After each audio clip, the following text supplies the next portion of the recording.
What would you sacrifice for your family's survival?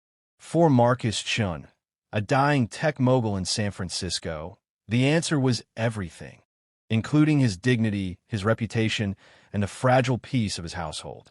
Marcus Chun had built an empire from nothing, from a small software startup in his garage to Chun Tech Industries, a multinational corporation worth $8 billion. He had conquered Silicon Valley. Skyscrapers bearing his name stretched across San Francisco, Los Angeles, and Seattle. His face had graced the covers of Forbes and Fortune magazine. But none of it mattered now. The cancer diagnosis came like a thief in the night. Stage 4 pancreatic cancer. Aggressive. Terminal. 6 months, maybe 8 if he was lucky. At 62 years old, Marcus Chun was dying, and the one thing his billions couldn't buy was the one thing he desperately wanted: a son to carry his legacy. He had 5 daughters: Isabella, Natalie, Grace, Victoria, and Elena, each more beautiful and ambitious than the last. But in Marcus's traditional mind, shaped by his late father's old-world beliefs, a man without a son was incomplete. His business empire would crumble. His name would fade into obscurity. His wife, Catherine, played the role of devoted spouse with Oscar-worthy precision. In public, she held his trembling hand, dabbed his forehead with cool cloths, and spoke in soothing tones. Behind closed doors, her eyes were ice. She had been counting down to this moment for 27 years, calculating exactly how much each tear was worth, how each sympathetic gesture brought her closer to total control of the Chin fortune. Catherine was brilliant in her cruelty. She knew Marcus needed round-the-clock care, but hiring an experienced nurse would be too risky. Trained medical professionals asked too many questions, noticed too many irregularities. Instead, she searched for someone desperate and naive, someone she could control and, if necessary, destroy. That's how Jasmine Rodriguez entered their lives. At 23, Jasmine was fresh from a Mission District, one of San Francisco's roughest neighborhoods. She'd been in the city her entire life, but had never stepped foot in Pacific Heights, where mansions sat like crown jewels overlooking the bay. Her mother cleaned houses for wealthy families, barely scraping together enough to feed Jasmine and her 2 younger siblings. When Jasmine heard about a housekeeping position with the Chun family, she jumped at the opportunity without thinking twice. She had no training, no experience caring for the sick. She'd never worked in a mansion, never served the ultra-wealthy.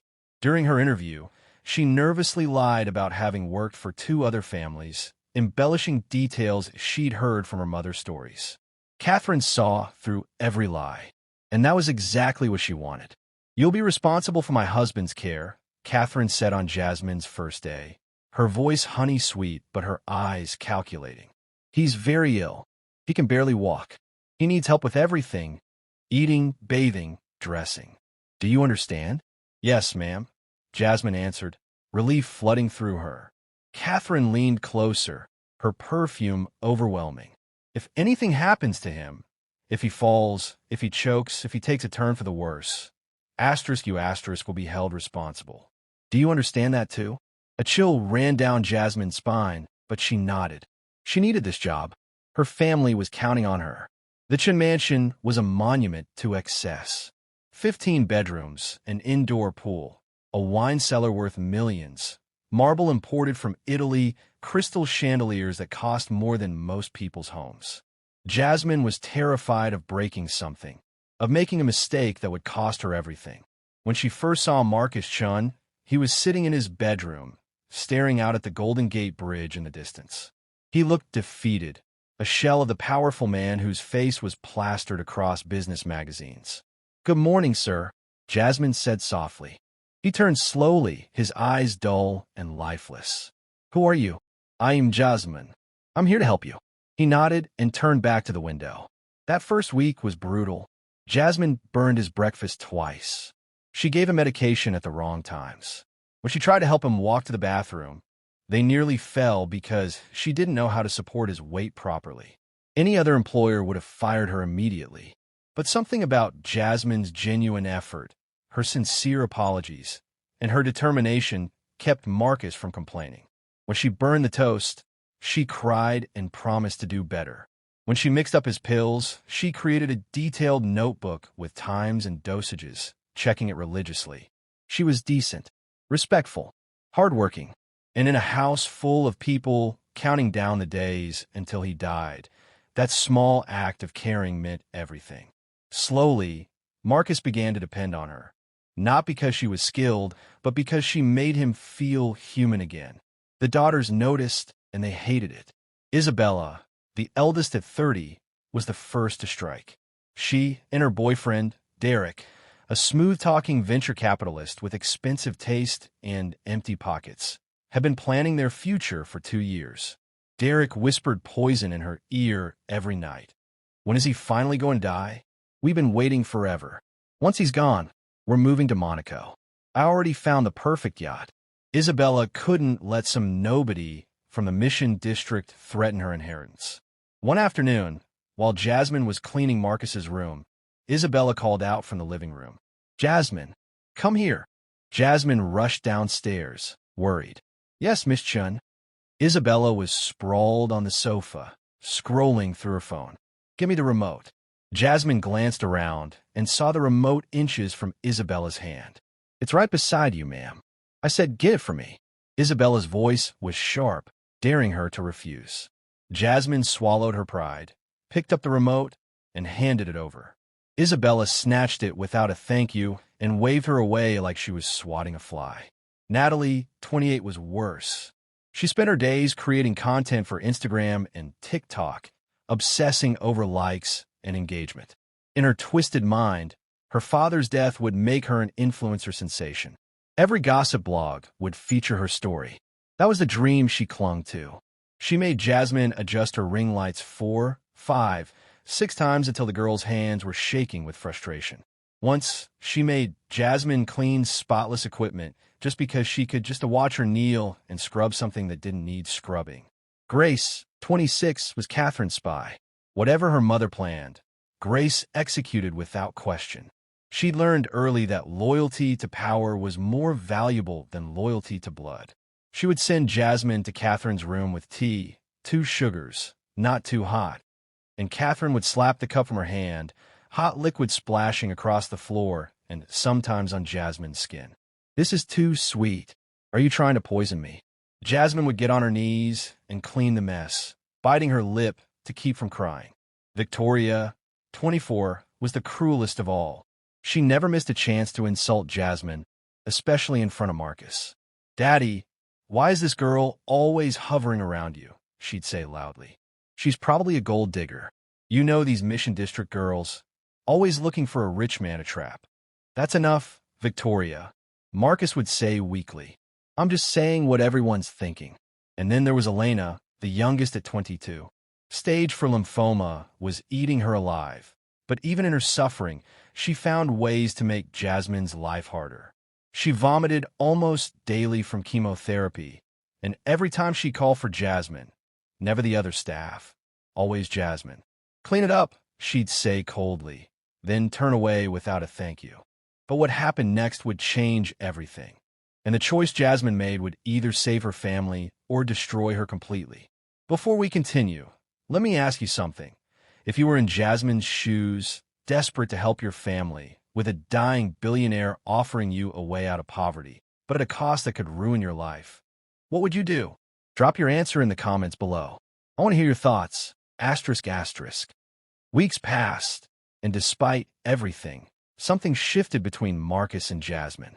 He began telling her about his businesses, his life, his regrets. And Jasmine listened, not because she had to, but because she genuinely cared. One evening, after she'd finished giving him his medication, Marcus took her hand gently.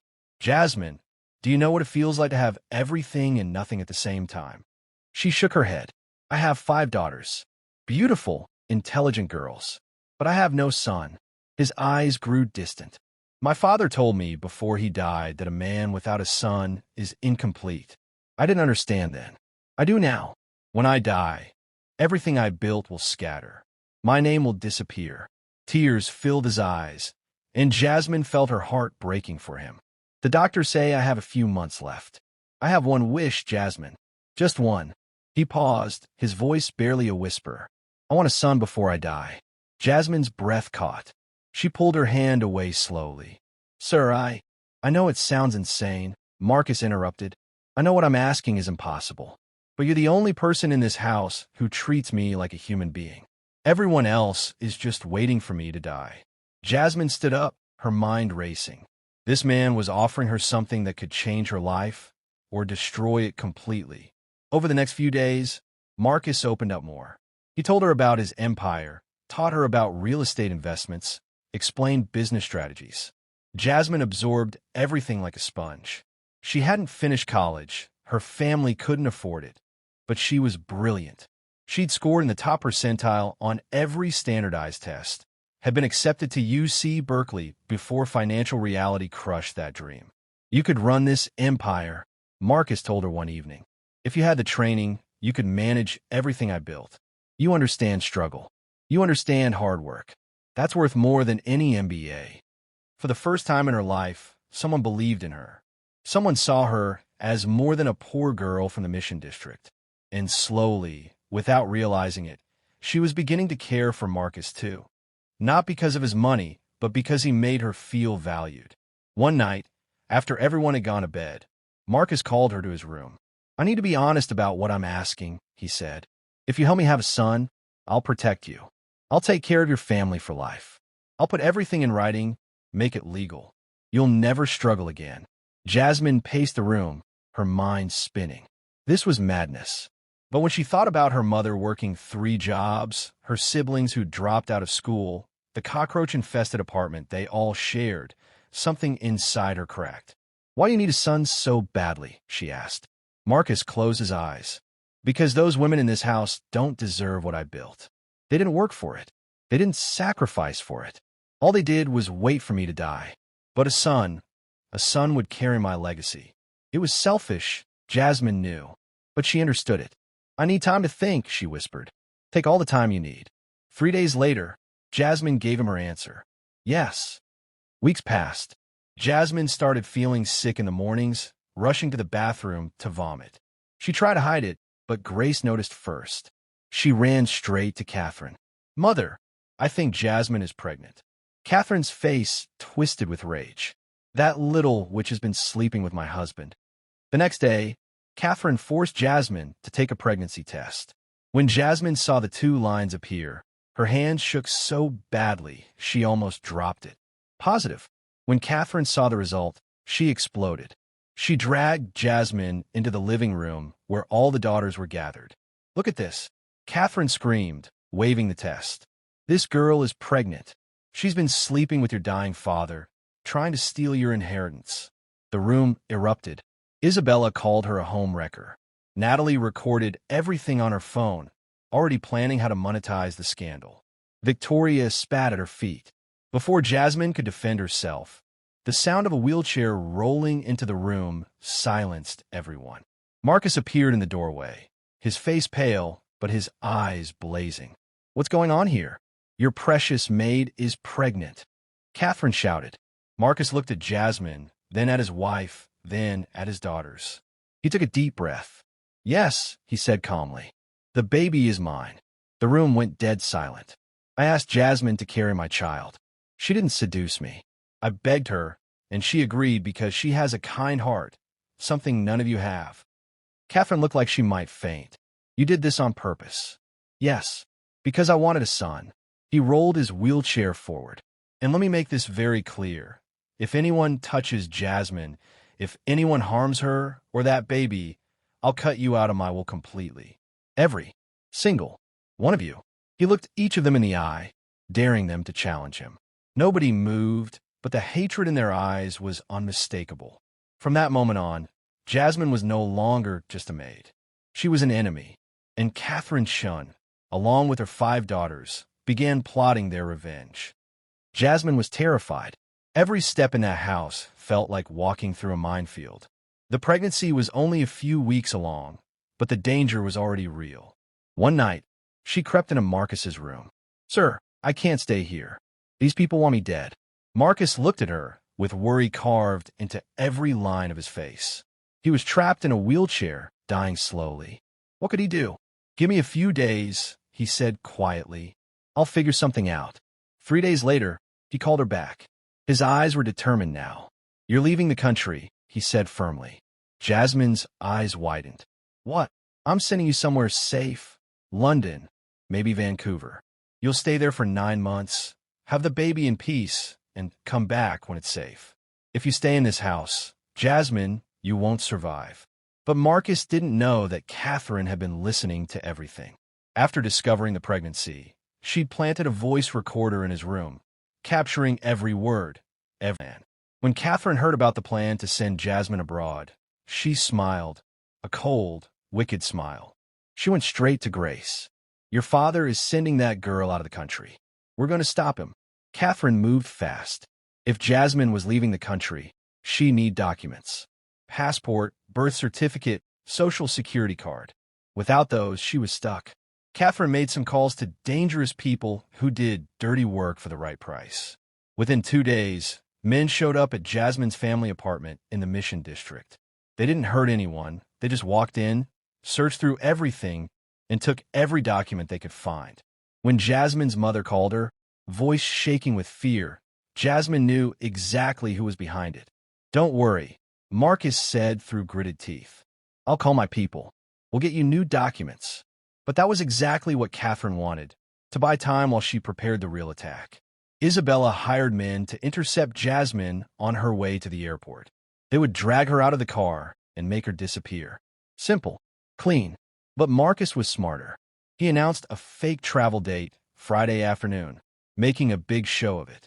The real plan was different. Late Thursday night, Marcus sent Jasmine a text. Asterisk leave now. Don't tell anyone. Back gate. My driver is waiting. Asterisk. Jasmine packed a small bag and crept out like a thief in the night. A black car was waiting, engine running. As they drove away, she looked back at the mansion one last time, her hand resting protectively on her stomach. By sunrise, Jasmine was at a private airstrip, boarding Marcus's jet. No commercial airport, no public records.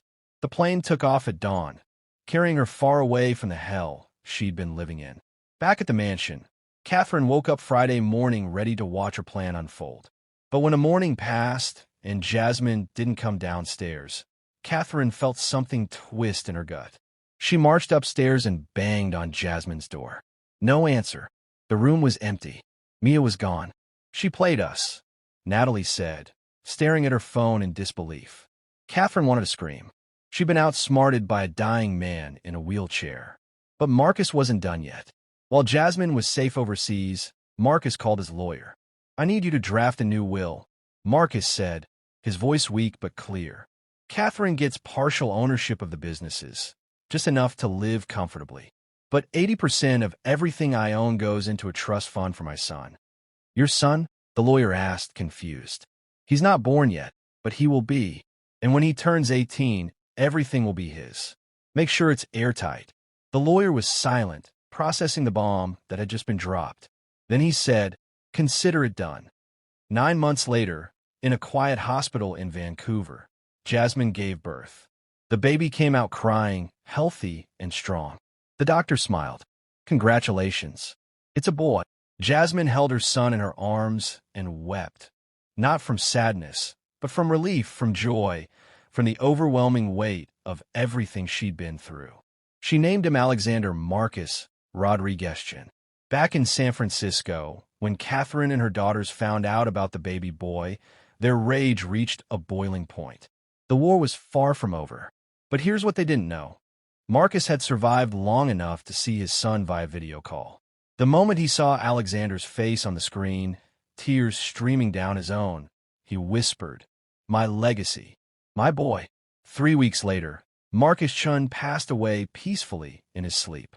When his will was read, Catherine and her daughters discovered they'd been left with only 20% of the empire to share between all 6 of them. The rest, the real fortune, was locked in an unbreakable trust for Alexander, to be claimed when he turned 18. They tried to fight it. They hired lawyers. They contested the will. They claimed Marcus had been coerced, mentally unfit, manipulated. But Marcus had anticipated everything. Video depositions, signed affidavits, witness testimonies, all of it bulletproof. Jasmine returned to San Francisco 2 months after his death, not to the mansion, but to a beautiful townhouse Marcus had purchased for her in Pacific Heights. She enrolled in business school, using the education fund Marcus had set aside for her. Every day, she studied hard, raising Alexander and preparing to one day help him manage the empire his father had built. Catherine and her daughters watched from a distance, bitter and defeated, their lavish lifestyles significantly downgraded. Isabella's boyfriend Derek left for the moment he realized the money wasn't coming. Natalie's influencer career never took off. Grace remained bitter and alone. Victoria watched as her dreams of a beauty empire crumbled. And Elena, despite expensive treatments, passed away 2 years later. Her last words were regrets about how she'd treated that girl from the mission. The moral of this story: kindness and integrity will always triumph over greed and cruelty. Marcus Chin learned too late that love cannot be bought and that character matters more than bloodline. Jasmine's genuine compassion in the face of adversity earned her more than money.